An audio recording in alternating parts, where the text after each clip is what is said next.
Assalamualaikum.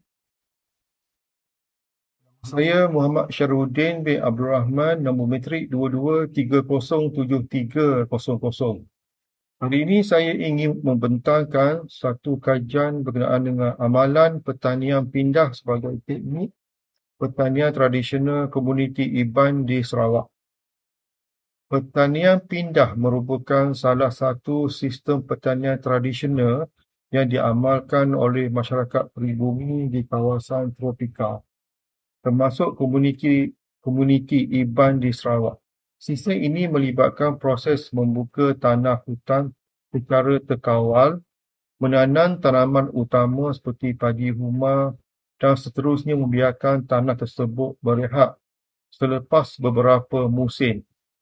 Tempoh rehat ini lazimnya antara 10 sehingga 20 tahun bagi membolehkan tanah memulihkan kesuburan secara semula jadi melalui pentumbuhan semula hutan sekunder. Kaedah ini menunjukkan bahawa pertanian pindah mempunyai asas ekologi yang tersendiri, bukan dilakukan secara sembarangan.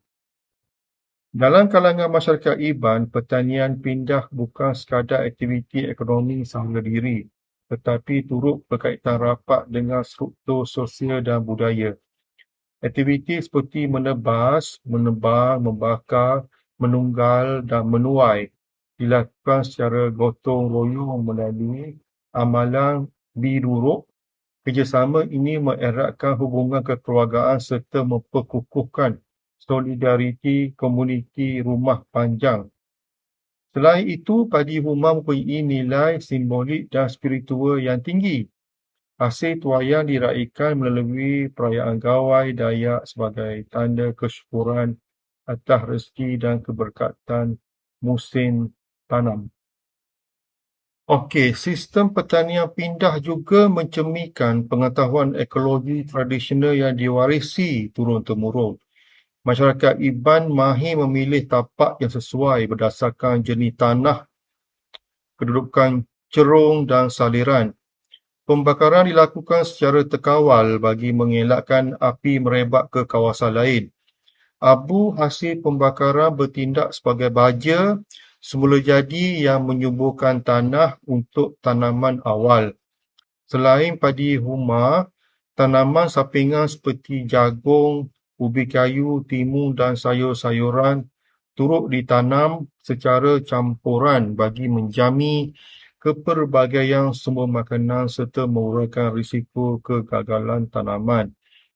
Walau bagaimanapun, amalan ini berdepan dengan pelbagai cabaran seperti pembangunan ladang komersial, pembalakan dan perubahan dasar pemilikan tanah.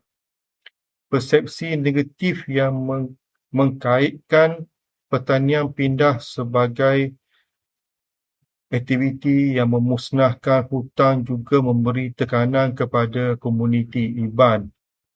Oleh itu, pendekatan pembangunan lestari perlu mengambil kira kepentingan pengetahuan tradisional dan hak tanah adat.